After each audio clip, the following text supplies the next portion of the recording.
One, two, three, four. Beady boo boo boo boo boo. Boo doo boo boo boo boo boo. Boo doo doo ba ba ba ba. It's Wednesday! This says Jimmy the Worm's Los Angeles Safari for a project I started and never finished. Just one? Hi. Anyway, why don't you get off my back? Picks of the week.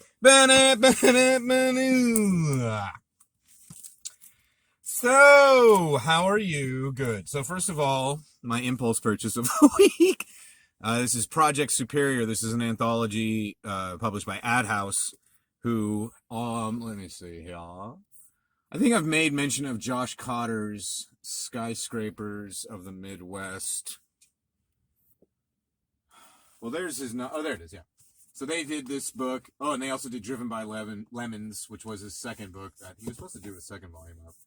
This is not away. This is the Josh Cotter section of my library. This is the second volume that's coming out this year, but on Fantagraphics, because somebody's a fancy pants. Josh Cotter is a very talented artist. I'm not trying to be a wise guy.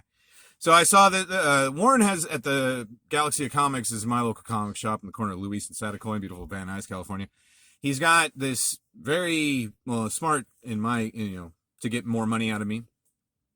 At the counter, instead of just potato chips like he used to have, he's got a display rack of a lot of indie stuff that he gets either from Emerald Distributor, which is like kind of an indie distributor, and I can't remember the name of the other one, but it rang a bell.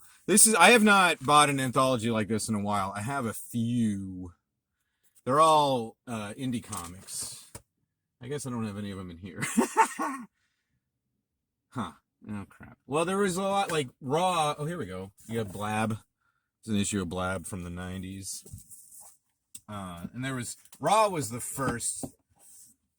I would go ahead and consider Raw the first one of these sorts of anthologies. Raw was a magazine, a comics magazine, started by Art Spiegelman and his wife, Francoise Mouly. Art Spiegelman's most well known for his Pulitzer Prize-winning comic book Mouse, which, if you went to college, you probably read. If you went to college after 1990, you probably read.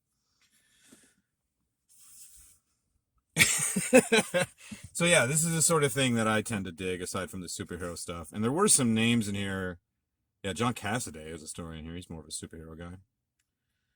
But not exclusively. Josh Cotter's in here, good. Gosh, Brian Wood, that's too bad. He's apparently a sexual harasser. You heard it here, the three people who watch this. Okay. And then, what else did I do this week? Harley Quinn #1 from the Detective Comics. I don't normally go in for this sort of thing. And then I forgot to look up what I know Riley Rossmo from. Riley Rossmo is the artist on this book. And there was a book in the early teens that he was drawing. Or it might be a she, I don't even know. Gender is a construct, but I've always been a big fan of Riley Rossmo's art. And I got a thing at 5, otherwise I was looking up stuff. I even made notes. But it's a Harley Quinn book. So you're going to read it anyway. I'm not over the moon for this character, never have been. I don't dislike the character either. I remember when Harley Quinn was introduced, because I was a big fan, as most right-thinking people are, of the Batman the Animated Series cartoon, which took to the airwaves when I was a sophomore in high school, like 92. And, right? 92, maybe early 93, but I'm pretty sure it was 92. That was also the first year I went to San Diego Comic-Con, and I got to see an advanced screening of an episode. They played it at the... my friend and I and his mom went to the masquerade thing that they have at Comic-Con. I don't know if they have it every year, but when I was a kid, they used to have a big masquerade show, like it was before we had the stupid word cosplay. So they would rent out the Copley Symphony Hall in downtown San Diego. It's a beautiful music hall, and some idiots would dress up like superheroes. And they'd have like boop-a-doo, they come out and they'd, And then, so in between, while the judges were tabulating their scores, they were like, no, we have... And they also showed a clip from the Disney film Aladdin, which hadn't been released yet. And they showed a part, like, I think it was the scene where he first meets the genie. And so, naturally, it's all very Robin Williams-y. and I was 14. No, I just turned 15. So, and then,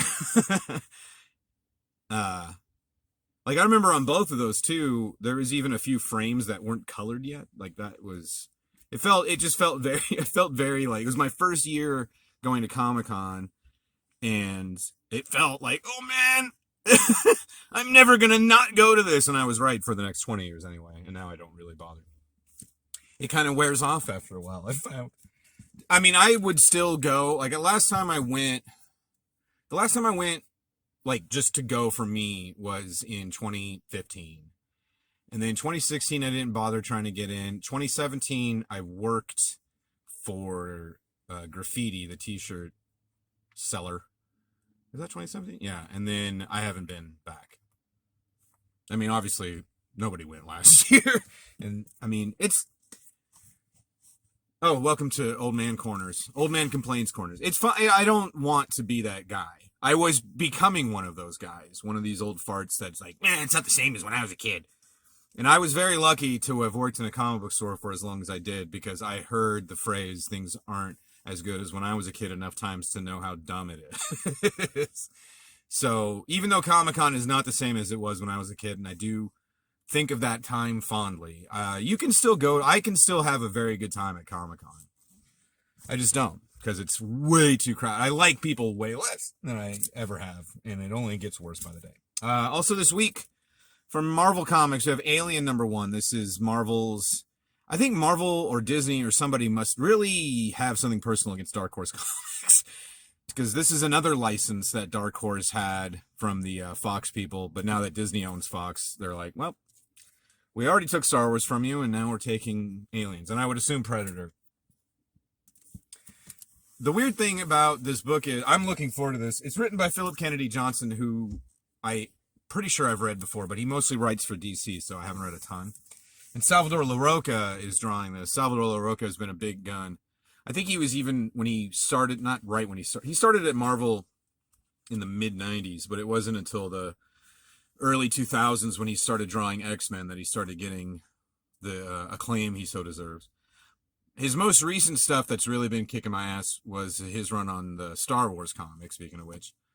And yeah, I just really enjoy his work. He's not, I don't consider him super fancy, but he is very, he has kind of a realistic style, which works well, I think, with movie adaptations especially. And he's really good. I'm just looking forward to it. And it's been, I don't really, to be honest with you, I don't even really like the Alien movies that much. I've seen, I've seen the first 4. And then after that, I think I've watched one of the Alien vs. Predator movies, which were not good. I might have seen them both. I never saw Prometheus or anything like that. I saw the first 2 Predators, and that was it. So, like, that whole franchise, I like that Ridley Scott, I guess you would call it, sort of universe. I'm sure there's a name for it, but I don't know what it is. Like, in that last Alien movie, had Danny McBride in it, and I love that guy, so I'm kind of surprised I didn't see that. But really, the movies aren't that great. Even the first 2 that everyone loses their minds for are fine. I never need to. I watched Alien this past year, like during quarantine. That was something I was doing. I was gonna try and watch them all, and I got through the first 2 Predators and the first Alien movie, and I went, that's enough. But comics, on the other hand, have always been my favorite with this. One of the first, it wasn't one of the, when I was like about, I want to say 13 or 14, Dark Horse was really going heavy on the Alien and Predator comics. I mean, they were the ones who first published Alien versus Predator, like in 88 or 89. Light years, well, it's not a distance, but you know what I mean. Years and years and years before those movies came out. And boy, they really should have just stuck to the comic, because the original Alien vs. Predator series is unbelievable. I don't get it. And I don't know what it is about the comics, but I get really into it. I think it's because of that. Like, I do like a shared universe, but with movies and TV, it just starts to get a little unwieldy to me for some reason. But if I can just sit and read comical books, plus there's always just so much more they can do. My one go-to example of why comics are superior, even with movie adaptations, was back in the late aughts. Who was it? I think it was Wildstorm. Must have gotten the licensing from New Line Cinema. So they put out a bunch of Friday the 13th and Nightmare on Elm Street and Texas Chainsaw. And I thought there was one more. Halloween, maybe? No. I don't know that they've ever done Halloween comic. Maybe it was just those three. And I'm not even a super huge fan of any of those franchises. I've seen most of the movies. I love Texas Chainsaw, the original. But I've never even seen the second one. So, but those books were so good. And Chuck Dixon wrote Nightmare on Elm Street for about a year. And there was one arc where, I think the first arc, he introduced a character, a young lady who had some kind of sleeping sickness. And that was what defeated him, which I was like, oh, wow, they never did that in the movies that I remember. And then there was one where these kids in Springwood, they read about some ancient Aztec god of dreams, and they summon him, and he beats the shit out of Freddy Krueger. And it's so good. And it's the sort of thing with comics that no one's going to sit through. Nobody, you try and pitch that in Hollywood, and they're going to go, get out of here, you. We're going to make, yet another Marvel movie, or we're going to give Sofia Coppola we're going to give her Bill Murray's new phone number or something. There's like, that sort of thing wouldn't fly in a movie, but in the comics, it's a much different thing. And it was so much more fun. And also, again, best part about comics over movies, you don't have to sit in a room and read them with people. You don't have to do that with movies, I guess, either, but you know what I mean. Sorry. So yeah, I just find the comic book, I love movies, but I like comic books even more. And when it comes to this kind of world building, I just kind of prefer it in a comic book rather than a movie. When I was little, it was a little more exciting. Like I guess I wasn't that little. Alien Resurrection, which was the fourth movie, that came out when I was 20, and it was awful. And I had seen the third one in the movie theaters also, and I loved it because I was 14. It wasn't very good. But with Resurrection, they're like, oh, we're going to bring Sigourney Weaver back. And I was like, man, Sigourney Weaver doesn't even want to come back for this. Man, quit dangling this in front of her. She's a much better actress than the franchise. I realize that it started her career, but woo, she did not need to do a fourth Alien movie. And then, yeah, it was just caca. And I had, at that point, had been reading the comics so much, I was like, you don't really need Ripley for any of these stories, right? Which they did finally figure out. I am going to shut the hell up about this already. Hi. I have a thing at 5. Did I mention that? What time is it already 5? No, I'm kidding. Also this week I got Vietnam Horror #1. Ooh, daddy. I'm looking forward to this. I'm sorry for calling you daddy. These names, Massimo Rossi and Vito Coppola, I do not recognize at all. Italian fellows, if I am not very much mistaken. This looks this is by Behemoth, which is a publisher I've never heard of. And it looks very, very small indeed, but honestly, you put the word Vietnam in almost anything and I'll buy it. I'm a big, what you call a Vietnam War buff. And I also like war comics, not just Vietnam, but those are my preferred ones. And I also really like, weird war, horror, sci-fi in war books is fun for pics of la la. And now, I didn't get all the reading done last week that I wanted to. Story of My Life. Mike Ness. That was a Social Distortion reference. That was Social D, right? Look that up. But I did get some done. And there was a couple that I had meant to show off last week that I forgot, so we'll get to those too. First up, I read The Bequest, #1. This was way fun. This is exactly the kind of fantasy that I like, because most of it takes place in modern day Earth, or it goes back and forth. So like I had kind of surmised last week, here we have our little war party. Like if you were playing D&D, you got your warrior, you got your, no, he's the warrior, thief, elf, or no, yeah, like mage, wizard, he's like an elf. I think she's a fairy or something. You got yourself a dragon here. Dungeon, not pictured. So they're on a fantastical world called Thamira or something like that. Thamira, I think that's it.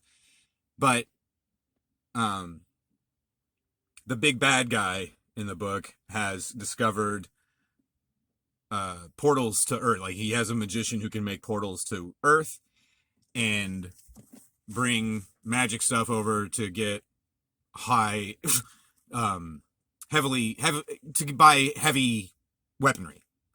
Yeah. So they have to stop him. And, I mean, I want to say that's been done.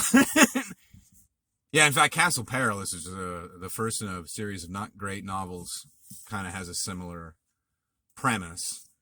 But it was a lot of fun. Tim Seeley, like I mentioned last week, he used to write a book called Revival that I liked a lot, even though I never finished it. And Freddie Williams, the second, Frederick E. Williams, the second, which, by the way, that's always confused me. Wouldn't that just be Junior? And then when you get to the third kid, then that's the third, whatever. He, I wrote it down.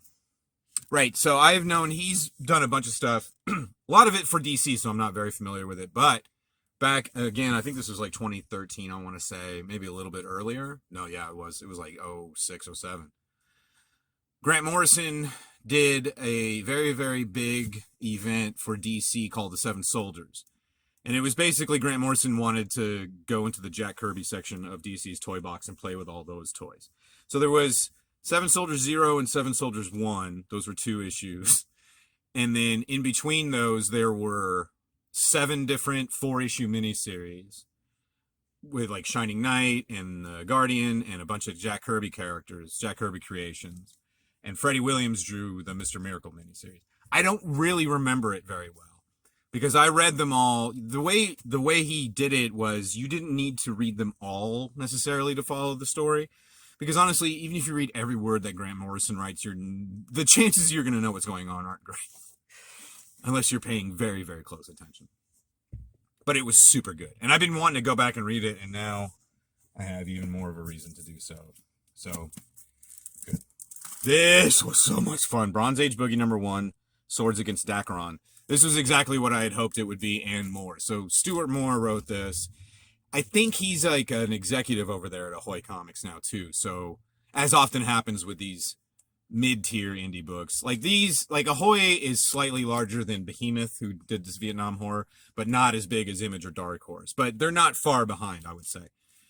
Because they are, I mean, a lot of them have been, like these guys for Vietnam horror are, I think, pretty much brand new. These guys are like very well, they're like veterans. The same with like Bad Idea, the same with, it was the same even with Avatar when that started. Excuse me. What I know Stuart Moore the most from was he wrote, about 10 years ago, he wrote a Prince Namor miniseries for Marvel called Namor the First Mutant, which was something that I was so proud of myself. When I was a kid and I was just getting into Marvel Comics and I was like, oh, well, wait a minute. If you're born with a superpower, that makes you a mutant. And so Namor is technically a mutant. And then I would say that to people and they would go, little boy, could you please shut up? We are trying to sit Shiva. And I don't even know what I was doing in a temple. Do you sit Shiva in a temple? But then in around that time was the Curse of the Mutant storyline. Maybe even before that. I think that was when the mutants all moved to Island M and made it Utopia, which was like kind of the forerunner to Krakoa now. But yeah, they started billing Namor as the first mutant, and he became part of like the X-Men franchise, and I was so vindicated. 11-year-old me does not get a lot of vindication after 1988, but when he does, oh boy, does he enjoy it. So yeah, I have already... Oh, and Alberto Ponticelli drew this. Geez, this guy. I forgot already. He drew one of my favorite books of last year, Goodnight Paradise, which was by TKO. What else did I write down? He drew a Sam and Twitch miniseries that Brian Bendis wrote, which wasn't my favorite, but it was still pretty good. He drew The Unknown Soldier, which I knew because he did that with the same guy who wrote Goodnight Paradise. He drew a Godzilla book called Gangsters and Goliaths. That was really fun. And for DC, he drew Frankenstein, Agent of Shade, which I want to say was about 2013 or so. So good. So I was like, oh, right, this is Alberto Ponticelli. I knew his name. I didn't realize. He was staring at me. Cannot recommend that enough. I've already written to Ahoy demanding a second volume, and their silence on this is deafening. Sorry to keep yelling. Now this one, yeah. I also read Black Knight Curse of the Ebony Blade. This was hella fun. This was about what I figured it would be also. Cy Spurrier is a very, very good writer. His dialogue crackles, you could say. What I've always noticed about Cy Spurrier, and it's not on rampant display. Spurrier is one of these rare writers who really gives the letterer something to do. And it's not like, in the old days, everything was by hand. And even in the early days of like print, scanning and computer coloring and all that stuff, a lot of things were still done by hand. Nowadays, everything is digital except for the actual drawing. And even a lot of that is digital. And so in the 90s, they started doing more QT Py things with the lettering. I'm trying to find, like, if you see here, this is not what I'm talking about. Where it is. So if you see here, they're being, the Avengers here are being spoken to in a magical rune language. It doesn't really show up very well. And so letterers have for a while now been able to, shrink lettering and fade it and really be able to kind of more detailed storytelling that way. But Spurrier was doing that. Spurrier does that with the dialogue too, like when characters mutter to themselves in the same word balloon. It's hard to say, it's hard to tell, and it's a subtle touch. That's why I wanted to bring it up, because I wanted everybody to see that I noticed it. I'm very sad and alone. Sergio Davila, or Davila, if I'm reading this right. Incredible artist. I don't know. I mean, you saw some of it just now, but I looked him up too, and he's been around. But that's the thing about funny books. If I want to look up an actor that I recognize, I can just go to the IMDb. There's not really something the same for comics. If a creator is a big enough deal, they'll usually have a list on his Wikipedia or a full-on complete list, like a bibliography. But Sergio Davila apparently does not warrant such a thing. So there are sites on there, and a lot of these artists, you can go to their own DeviantArt or some other site, but it didn't really list stuff. I didn't even, like, on Google, it had stuff. I'm like, but he didn't draw. I know he didn't draw that book. It's a whole thing. But yeah, soup's good. So these were two books here that I'd meant to show off last week and I forgot, but I did get to read this week. First up is Midnight Western Theater. This is by Scout Comics, who's probably a notch above Behemoth, but a notch below Ahoy. I have a couple other books by them, but I can't remember what they are now. I don't recognize any of these creators' names, and I was going to Google them, but I've got a thing at 5. What the hell time is it? Hold on a second. Part 2. Okay, and then anyway, yeah, this is really fun. Pretty simple stuff. It's weird Western. We have our hero here, who's kind of just a gunslinger, and her vampire companion. Super violent, this issue. They happen upon some ne'er-do-wells that have taken over a small frontier town, and boy, do those guys get what's coming to them. I also just watched Logan again last night, so I'm really feeling violent. Not personally. I want to watch violence. Yes, personally. And then also I got James Stoko. James Stoko's Orphan and the Five Beasts. Incredible. This is super good. It's just straight ahead Kung Fu, which is really up my alley these days. I did reread Infinite Kung Fu last year, and I have been working on my own Kung Fu book, and as a matter of fact. James Stoko, I can never, was it Orkstein? I think that was his first thing, which I still haven't actually even read. My old boss at the comic shop down in San Diego, my friend Frank, was the guy who kind of turned me on to this. And around that time, it would have been like 2013, 2014, he was drawing a lot, or he was not drawing a ton. Because he's one of these guys that's kind of, he's a writer artist. He doesn't often work with other writers. And he's a very, I mean, you can tell just from the cover, he's very detail oriented. So he takes a long time to finish anything. I think with these minis, though, that he does every couple years, I think he finishes them and then they publish them. So, because there's not usually, to my recollection, there's not usually a wait between issues, but between series, it could be years.